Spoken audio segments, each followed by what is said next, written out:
Squad எக்ஸசைஸ்ல ஏராளமான benefits. அதாவது king of squatting exercise வந்து கிங் ஆஃப் ஆல் எக்ஸசைஸ் கூட சொல்லுவாங்க. இதுல ரெண்டு முக்கியமான விஷயம். ஸ்குவாட்ல பொறுத்தளவுல நம்ம அப்பர் பாடி வெயிட்டை நம்மளால மேனேஜ் பண்ண முடியும். நம்ம காலுக்கு அந்த ஸ்ட்ரென்த் இருக்கணும். அது நான் ஏற்கனவே சில வீடியோவில் சொல்லியிருக்கேன். நம்ம அப்பர் பாடி வெயிட் வந்து நம்மளோட டோட்டல் பாடி வெயிட்ல 70%.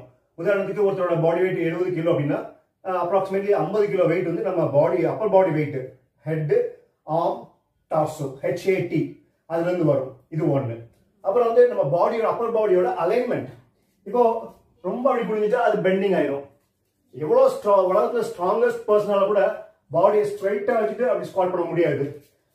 ஸோ இந்த ரெண்டுக்கும் நடுவில் உள்ள ஆங்கிள், இந்த ஆங்கிள் தான் ஸ்குவாட் பண்ணணும். நம்ம அப்பர் பாடியை ப்ராப்பரான ஆங்கிள் மெயின்டைன் பண்ணிட்டு நம்ம ஸ்குவாட் பண்றதுக்கான கண்ட்ரோல் வந்துருச்சுன்னா நம்ம வெயிட்டட் ஸ்குவாட்ஸ் கூட பண்ணலாம். அப்பர் பாடியை ப்ராப்பரான ஆங்கிள் வச்சு ஸ்குவாட் பண்ண முடியல அப்படின்னா வெயிட்ஸ் வச்சு ஸ்குவாட் பண்ணாம இருக்கிறது தான் சேஃப். வெயிட்டட் ஸ்குவாட்ஸ்ல நிறைய வேரியேஷன்ஸ் இருக்குது. உதாரணத்துக்கு வெயிட்ஸ் ஓவர் ஹெட் இந்த ஆங்கிள் வச்சு கூட ஸ்குவாட் பண்ணலாம். அப்புறம் பார்பல் டம்பல் இந்த ஷோல்டர் லெவல் வச்சு ஸ்குவாட் பண்ணலாம். இந்த வீடியோல வந்து நம்ம பார்க்க போற ஸ்குவாட் வந்து நம்ம ஹேண்ட்ஸ் எப்படி வச்சுட்டு பண்ற ஸ்குவாட். இந்த மாதிரி வெயிட்ஸ் இல்லாம நல்லா ஸ்குவாட் பண்ண முடியுது அப்படின்னா இப்போ டம்பல்ஸ் வச்சு கூட நம்ம வந்து இந்த ஸ்குவாட் நம்ம ட்ரை பண்ணலாம்.